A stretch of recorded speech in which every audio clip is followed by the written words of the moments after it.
आफ्नो वास्ता आफै गर्नुहोस्, कारण अरूको त फुर्सद नै हुँदैन हाम्रो वास्ता गर्नको लागि। संसारमा मानिसहरू व्यस्त छन् र आफ्नो जीवनलाई कसरी अगाडि लैजाने त्यो नै मानिसको बढी चिन्ता छ। त्यसकारण यो संसारमा यदि हामी अर्थपूर्ण तरिकाले जिउने हो भनेदेखि हामीले आफ्नो वास्ता गर्न जान्नुपर्छ, आफ्नो वास्ता आफै गर्नुपर्छ। अर्को शब्दमा भन्दा हामी कसैको निम्ति बोझ बन्नु हुँदैन। यहाँसम्म कि तपाईका छोराछोरीको लागि पनि बोझ बन्नु हुँदैन। हाम्रो संस्कृतिले त के भन्छ भने छोराछोरीलाई पालन पोषण गर्यो, हुर्कायो, पढायो, त्यसपछि बुढेसकाल लागेपछि पूर्ण रूपले छोराछोरीले मेरो जिम्मा लिनुपर्छ भन्ने विचार हुन्छ हाम्रो। तर बाइबलले भन्छ हामी कसैको लागि पनि बोझ हुनु हुँदैन, भार हुनु हुँदैन। यहाँसम्म कि बुढेसकालमा पनि म अब कसरी आफै आफ्नो खुट्टामा उभिएर यो संसारबाट बिदा नहुन्जेलसम्म म कसैको निम्ति भार बन्न चाहदिनँ। न मेरो सन्तानको निम्ति, न मेरा मित्रको निम्ति, न कसैको निम्ति। म एउटा आत्मसम्मानका साथ म परमेश्वरको शक्तिमा जीवन बिताउने छु भन्ने त्यो आत्मा हामीमा हुनुपर्छ। तर त्यसको लागि अचानक हुँदैन।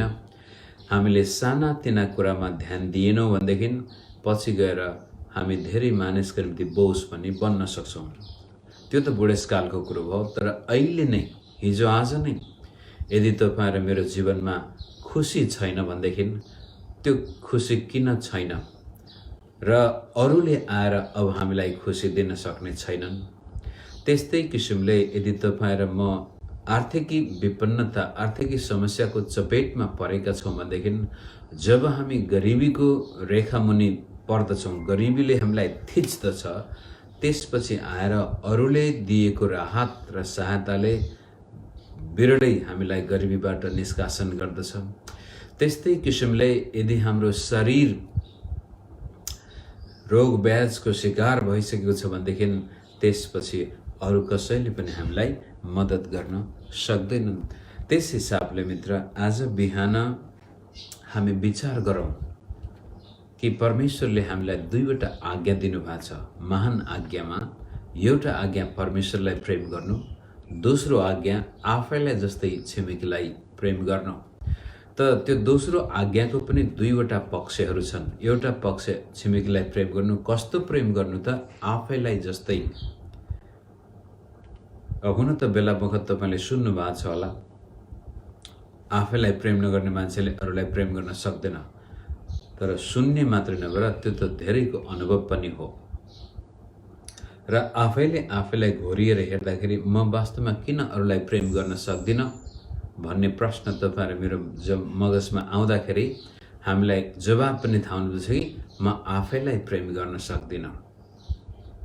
आफैलाई जब म प्रेम गर्न सक्दिनँ भनेदेखि म अरू कसरी अरूलाई प्रेम गर्न सक्छु? त त्यसकारण हामीले हाम्रो आफ्नो वास्ता गर्नुपर्छ, आफ्नो फिक्री गर्नुपर्छ।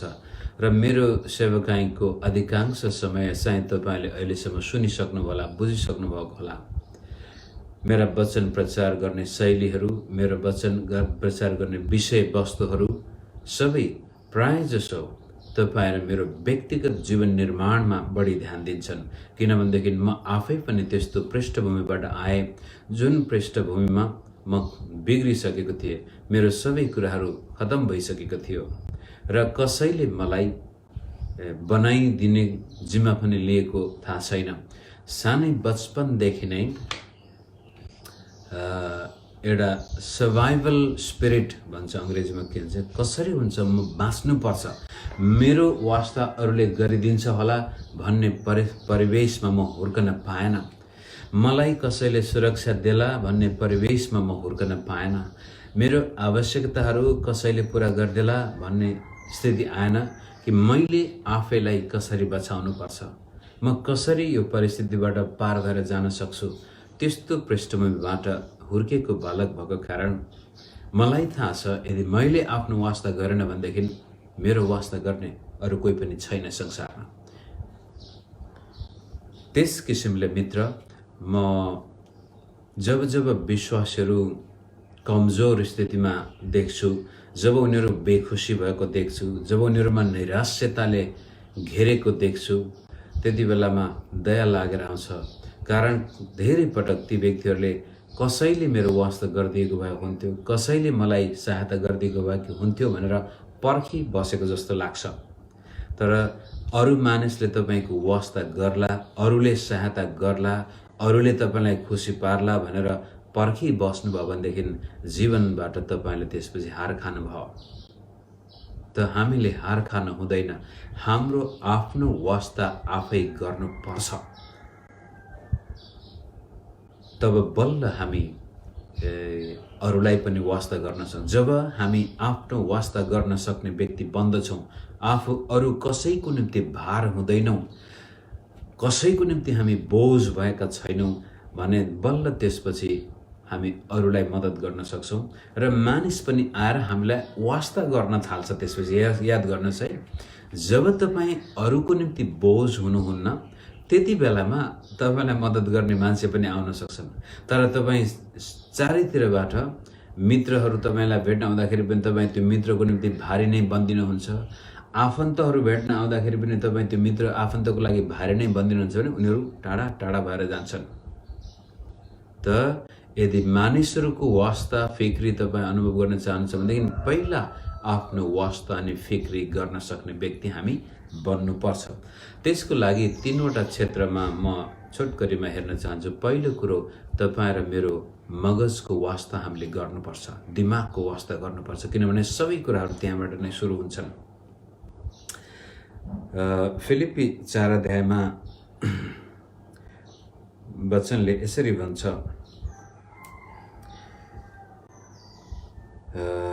4 अध्यायको 6 पदबाट म पढ्छु। कुनै कुरामा चिन्तित नहो, तर हरेक कुरामा प्रार्थना र निवेदनद्वारा धन्यवाद सहित तिमीहरूका बिन्ती परमेश्वरमा जाहेर होन् र समझले नै भ्याउन नसकिने परमेश्वरको शान्तिले तिमीहरूका हृदय र तिमीहरूका मनलाई यसुमा रक्षा गर्नेछ।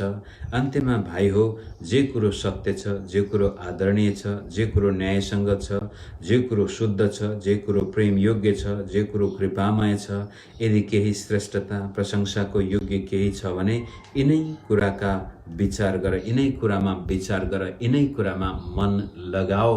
मुख्य कुरो, तपाईँ र मेरो मगजलाई हामीले वास्ता गर्नुपर्छ, ख्याल गर्नुपर्छ।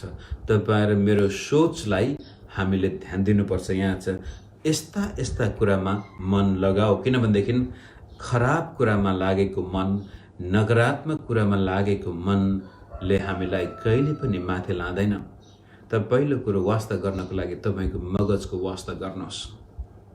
जसै सुरुका दिनमा जब मेरो आँखा कान खुल्यो, ख्रीष्ट येशूको बारेमा विश्वास गरेँ र बाइबल स्कुलमा पढ्न पनि गएँ। हुन त त्योभन्दा पहिला पनि मैले 3टा महत्त्वपूर्ण किताबहरू पढेँ। एउटा किताब थियो सबैको साथी, त्यो चाहिँ अब लुकाको सुसमाचारबाट सङ्कलित प्रभुका वचनहरू थिए। दोस्रो किताब मेरो हातमा परेको थियो आगोले जवाब दिने परमेश्वर, जहाँ परमेश्वरको ममता, परमेश्वरको प्रेम र परमेश्वरले दिनुभएको क्षमादानको बारेमा बयान गरिएको थियो। तेस्रो किताब मेरो हातमा परेको थियो विजयको यात्रा, अङ्ग्रेजीमा त्यसलाई पिलग्रिम्स प्रोग्रेस पनि भन्छौँ। त्यो एउटा क्रिस्चियन जीवनलाई, चरित्रलाई झल्काउने ऐना नै हो त्यो किताब। विश्वमा बाइबलभन्दा दोस्रो पढिएको र दोस्रो बढी भाषामा उल्था गरिएको किताबमा त्यो आउँदछ, विजयको यात्रा। नेपालीमा पनि हुनसक्छ, मैले नेपालीमै पढेको हुँ, त्यो आउट अफ प्रिन्ट भएको छैन होला। त मगजको वास्ता गर्नको लागि तपाईँ र मैले पढ्नुपर्छ, विचार गर्नुपर्छ, अरूको बारेमा मात्र होइन, आफ्नो बारेमा।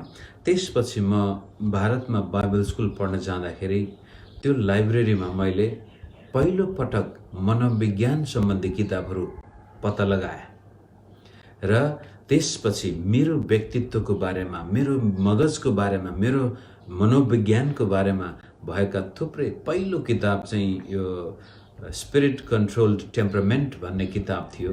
त्यहाँबाट सुरु गर्दै गर्दै गएपछि अब्राहम मास्लोका किताबहरू पनि पढेर बल्ल मलाई थाहा भयो, एहे मेरो जीवनमा मेरो मगजको समस्या यो पो रहेछ। त तपाईको मगजको ख्याल गर्नुहोस्। कसरी गर्नुहुन्छ? अध्ययन गर्नुहोस्, किताब पढ्नुहोस् र त्यो मगजमा सकारात्मक कुराहरू हाल्नुहोस्। यदि नकारात्मक प्रवृत्ति तपाईमा पाउनुहुन्छ, बिहान उठेदेखि साँझसम्म तपाईमा नकारात्मक विचारहरू बढी आउँछन् भनेदेखि त्यसलाई समातेर अब सकारात्मक कुरातिर ढाल्ने प्रयास गर्नुहोस्। त्यही त जे कुरा सत्य छ, जे कुरा आदरणीय छ, जे कुरा न्यायसङ्गत छ, जे कुरो शुद्ध छ, जे कुरो प्रेम योग्य छ, थुप्रै त्यहाँ देखाइएको छ। राम्रा विचारहरूलाई यहाँ ठाउँ दिनुहोस्, नराम्रा विचारलाई बढारिहाल्नुहोस्।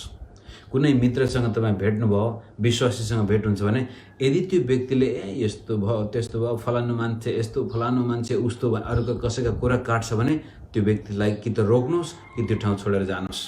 नकारात्मक प्रवृत्तिको मानिससँग सङ्गत नगर्नुहोस्। सङ्गत नगर्नुहोस् भन्नाले दुश्मनी भनेको होइन कि त्यो ठाउँ छोडिहाल्नुहोस् अथवा त्यो विषय बदलिहाल्नुहोस् अथवा त्यो व्यक्तिलाई नै भन्नु, हेर फलाना अर्काको कुरो गर्नु हुँदैन अथवा यो नकारात्मक प्रवृत्तिका कुरा गर्नु हुँदैन। किनभने हामी जे कुरामा बडो चासो लाएर कुरा गर्छौँ नि, हामी त्यस्तै बन्छौँ त्यसपछि। त पहिलो कुरो तपाईँको मगजको ख्याल गर्नुहोस्। यसलाई त्यत्तिकै छोडिदिनु भयो, यसलाई जे मन लाग्यो त्यही गर्न दिनुभयो भनेदेखि यसले तपाईँलाई नाश गर्छ। खाली पनि नराख्नुहोस् यो मगजलाई। एम्प्टी माइन्ड एकदमै खतरनाक चिज हो। यसलाई परमेश्वरका प्रतिज्ञाहरूले भर्नुहोस्, सकारात्मक सोचले भर्नुहोस्, अर्काको कुभलो होइन भलो चिताउनुहोस्।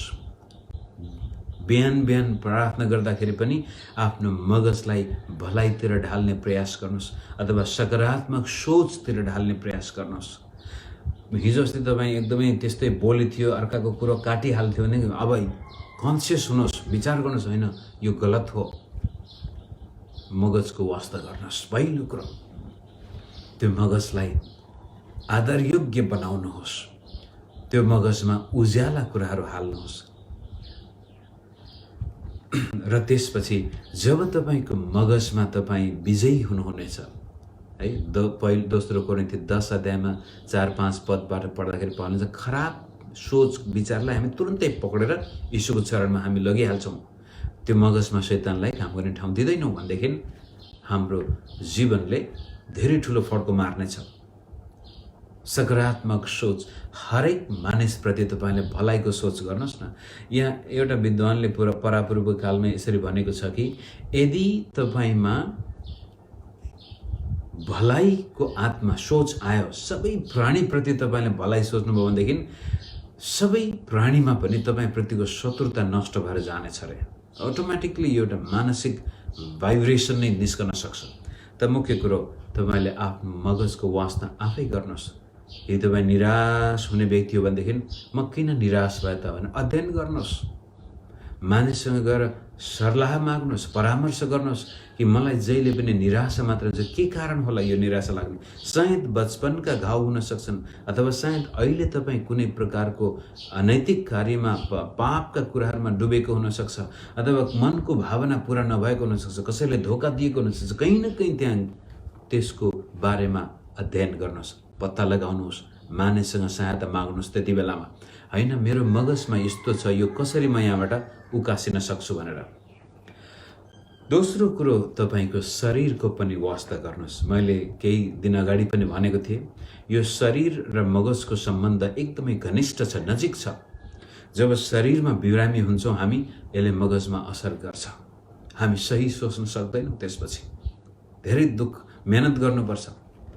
त पहिलो मगजलाई, तपाईँको मगजको ख्याल आफै गर्नुहोस्, अरूले गरिदिने छैन। तपाईँलाई निराशा लागेको छ भनेदेखि त्यो निराशाबाट मुक्ति पाउनको लागि आफैले पाइला चाल्नुहोस्। अरूले तपाईँलाई खुसी पार्दैला भनेर नपर्खिनुहोस्। दोस्रो तपाईँको शरीर पनि वास्ता गर्नुहोस्। पहिलो कोरिन्थी 6 अध्यायको 19-20 पद हेरौँ हामी।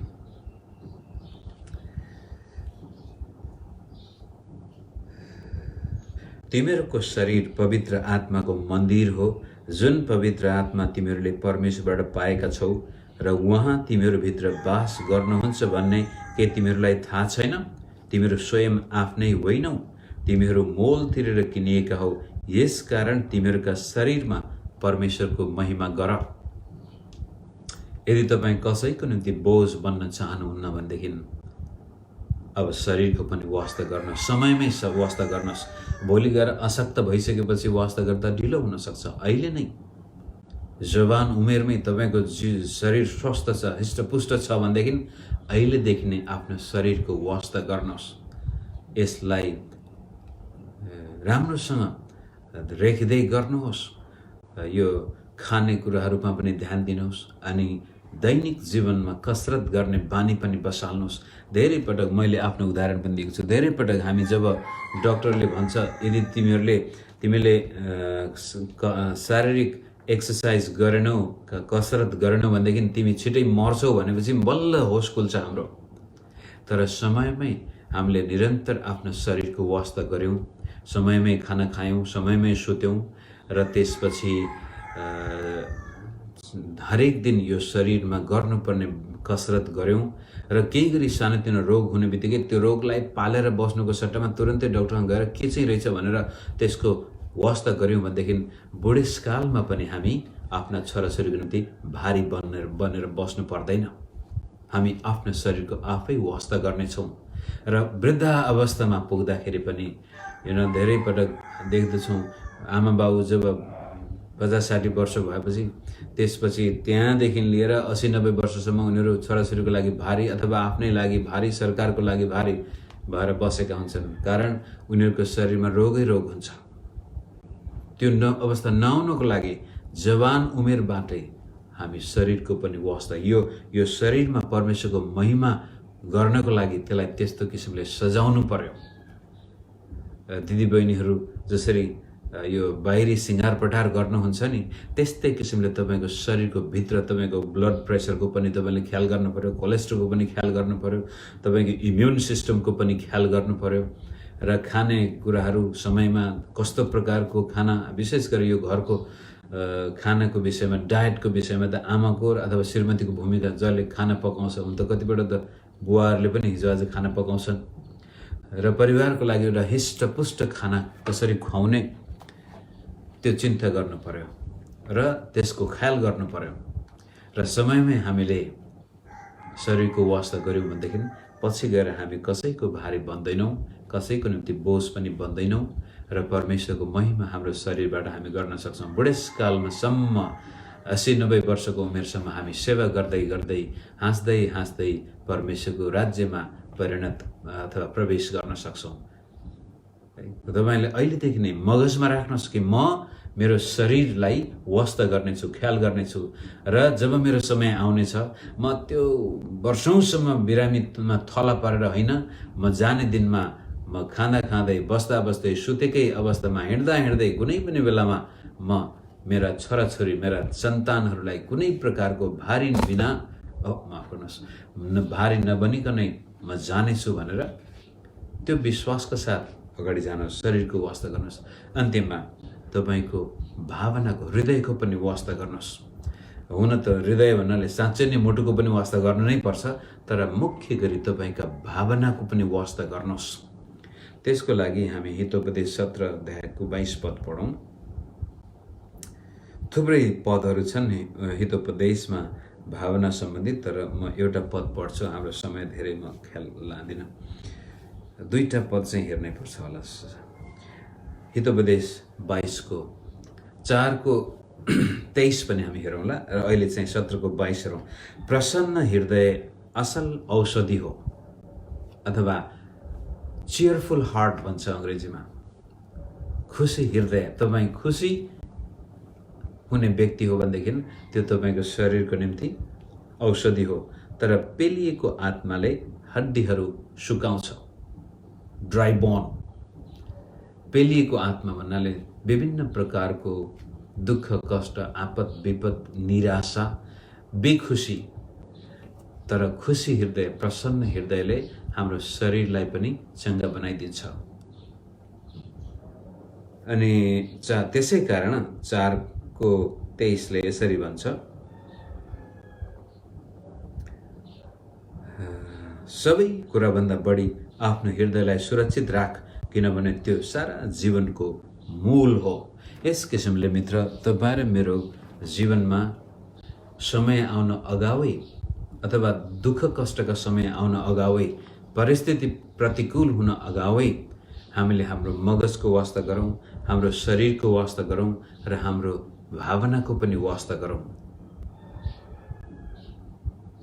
र मेरो मगज, मेरो शरीर अनि मेरो भावनामा कसरी हुन्छ परमेश्वरको वचनलाई रोपेर, परमेश्वरका प्रतिज्ञाहरूलाई रोपेर, परमेश्वरले हाम्रो लागि गरेका कामहरू, उहाँको प्रेम, उहाँको वास्ता र फिक्रलाई त्यहाँ रोपेर हामी हाम्रो जीवनमा एउटा आत्मनिर्भर भएका व्यक्ति बन्न सक्छौँ। हाम्रो खुसीको लागि हामी अरूमाथि भर पर्दैनौँ। अब आफैमा इन्डिपेन्डेन्ट, आत्मनिर्भर भएका हुन्छौँ र यो इन्डिपेन्डेन्ट आत्मामा बाँचेको मान्छे त्यसपछि अरूलाई पनि सहायता गर्न सक्छ। म आफै निराशाले भरिएको छु, आफै रोग ब्याजले ग्रसित भएको छु, आफै मानसिक रोगी भइसकेको छु भने म कसरी अरूलाई सहायता गर्न सक्छु? मसँग नभएको चिज म अरूलाई दिन सक्दैन। त्यस किसिमले आज बिहानको मेरो छलफल के भनेदेखि यो हृदयलाई पनि हेर्नुहोस्, यो मगजलाई पनि हेर्नुहोस् अनि यो शरीरलाई पनि हेर्नुहोस् र त्यहाँ केही खोट छ भनेदेखि अब त्यसलाई सुधार्ने जिम्मा तपाईँ आफै लिनुहोस्। कसरी हुन्छ? अध्ययन गरेर हुन्छ कि, मनन गरेर हुन्छ कि, बिहान बिहान उठेर प्रार्थनामा समय बिताएर हुन्छ कि, अनि यो शरीरलाई तन्दुरुस्त राख्नको लागि हिँडेर हुन्छ कि, एक्सर्साइज गरेर हुन्छ कि, के गरेर हुन्छ? अब विशेष गरी यो काठमाडौँ सहरमा बाँच्नेहरूको लागि एक्सर्साइज गर्ने ठाउँ नै छैन। त्यो एउटा बडो दुःखलाग्दो एउटा समाजको पाटो, हाम्रो समाजको दुःखलाग्दो पाटो। काठमाडौँ सहर त्यो इँटाले भरिएको एउटा इँटा भट्टा जस्तै भइसक्यो, जहाँ मान्छेलाई एक्सर्साइज गर्ने ठाउँ नै छैन। तरै पनि कहीँ न कहीँ तरिकाले तपाईँले मैले ठाउँ, अब तपाईँको घर छ आफ्नो माथि छतमा गएर पनि तपाईँले एक्सर्साइज गरेर हिँड्न सक्नुहुन्छ, अथवा केही भएन भनेदेखि कोठामै पनि तपाईँले गर्न सक्छ। कसरी हुन्छ? शरीरको वास्ता गर्नुहोस् अनि आफ्नो भावनाको पनि वास्ता गर्नुहोस्। तपाईँले जहिले पनि कुनै कुराप्रति खिन्नता छ, निराशा छ, कुनै कुरोले तपाईँको भावना पेलिएको छ भनेदेखि अब त्यसबाट कसरी मुक्ति पाइने हो अध्ययन गर्नु पर्यो, त्यसको बाटो खोज्नु पर्यो। र मानसिक स्थिति पनि जहिले पनि नकारात्मक छ भनेदेखि त्यसलाई सकारात्मक रूपमा कसरी ढाल्ने हो, यो मगज बन्द भएको थियो भनेदेखि त्यसलाई कसरी खोल्ने हो, हाम्रो मगज नयाँ सम्भावनाहरूको लागि खुला राख्नको लागि के गर्नुपर्ने हो, त्यस किसिमले तपाईँले आफ्नो वास्ता आफै गर्नुपर्छ। आफ्नो हित खोज्नुहोस्। स्वार्थी बन्नेको होइन यो गर्नु भनेको, यसले त कस्तो स्वार्थी कुरा गर्यो भन्नुहुन्छ होला कतिले। होइन, यो परमेश्वरको वचनले हामीलाई अराएको कुरो हो। यदि मैले मगजको ख्याल गरेन, शरीरको ख्याल गरेन भने परमेश्वरले मबाट लेखा लिनुहुनेछ। त्यसको हृदयको ख्याल गरेन भनेदेखि प्रभुले लेखा लिनुहुनेछ। नत्र किन वचनमा त्यसरी यस्ता यस्ता कुरामा सोच अनि शरीरमा परमेश्वरको महिमा गर, यसलाई नाश गर्नलाई म नाश गर्नेछु भनेछ प्रभुले। अब तपाईँ रात दिन रक्सी खाएर यसलाई नाश गर्नुहुन्छ भने प्रभुले यसको लेखा लिनुहुनेछ। र हृदयमा पनि त्यस्तै तितोपना भरिएर क्षमा दिन नसक्ने एकदमै बदलाको भावना, दूषित भावना राख्नु भएको छ भनेदेखि त्यसको पनि लेखा लिनुहुनेछ प्रभुले। त्यसै कारण आफ्नो हृदयलाई सुरक्षित राख्नुहोस् र त्यसलाई खुसी हृदयमा परिणत गर्नुहोस्। तपाईँको भित्र हृदयमा खुसी हुनुभयो भनेदेखि शरीर चङ्गा हुनेछ र शरीरमा चङ्गाई हुने भएपछि सोचमा पनि यसले असर गर्दछ। तब तपाईँ राम्रो सोच्न सक्नुहुन्छ, देख्न सक्नुहुन्छ, तपाईँको दृष्टिकोण असल हुन्छ र मानिसलाई हेर्दाखेरि पनि अब तपाईँ एउटा कुरूप व्यक्ति नभएर सबै मानिसमा सुन्दरता देख्नुहुन्छ र आफैलाई पनि ऐनामा हेर्दाखेरि मन पराउन थाल्नुहुन्छ र त्यसकारण त आफैलाई जस्तै अरूलाई पनि हामी प्रेम गर्न सक्छौँ। आशा छ आजको यो बिहानको वचनले तपाईँलाई कहीँ न कहीँ मद्दत पुर्याएको छ। तपाईँलाई सहायता गर्न अरूबाट आशा नराख्नुहोस्। यसको मतलब कसैले सहायता गर्दैन भन्ने त्यो एउटा नकारात्मक पनि होइन कि, यो एउटा के भन्छ शैक्षिक विचार राख्नुहोस्।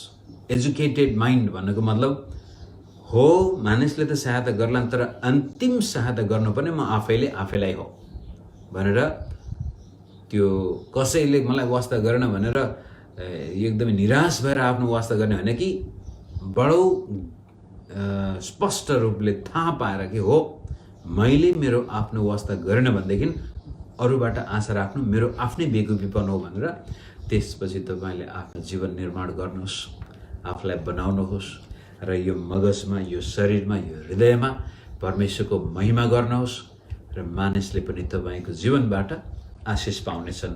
तपाईँ अब अरूलाई मद्दत गर्ने व्यक्ति हुनुहुनेछ र केही गरी तपाईँको जीवनमा मद्दत चाहिएको बेलामा मानिस आउनेछन्। त्यसपछि परमेश्वरले मानिसहरू पठाउनुहुनेछ, स्वच्छ मगज भएको, स्वस्थ शरीर भएको र चियरफुल हार्ट, खुसी हृदय भएको मानिसले मद्दत गर्न चाहन्छन्। तर जहिले पनि गनगन र किचकिचन जति गरे पनि कहिले नपुग्ने, सबैलाई दोषै दिने, जहिले पनि यो भएन त्यो भएन, अनि आफ्नो शरीरको बारेमा यहाँ रोग लाग्यो त्यहाँ रोग लाग्यो, डक्टरलाई जाँदाखेरि डक्टरसँग त्यो डक्टरको टेबलमा बसेर कहाँ बिरामी भएको छ भनेर डक्टरले सोद्धाखेरि यो भएन त्यो भएन, गनगन र गनगन। तपाईँले अस्ति दिएको दबाईले नै काम गरेन, तपाईँ पनि कस्तो खालको डक्टर भनेर भने त्यो डक्टरलाई पनि झ्याउ लाग्छ। त्यसपछि त्यस किसिमले मित्र आफ्नो वास्ता आफै गर्नुहोस्।